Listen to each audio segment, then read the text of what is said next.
isabato umwami yahiriye n'umunsi uruta iyindi, n'umunsi unezeza, turuhuka imirimo tubwirwa kw'iby'ijuru, ni wo mucyo umurika uva ku Mwami Imana, utuzanira amahoro sabato nziza zose,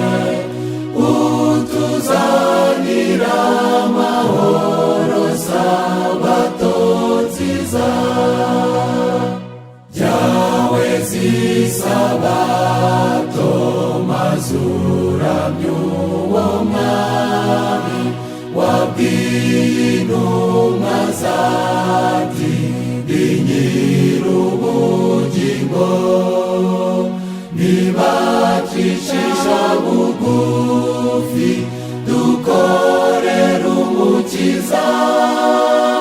tuzajyanwa kw'isoko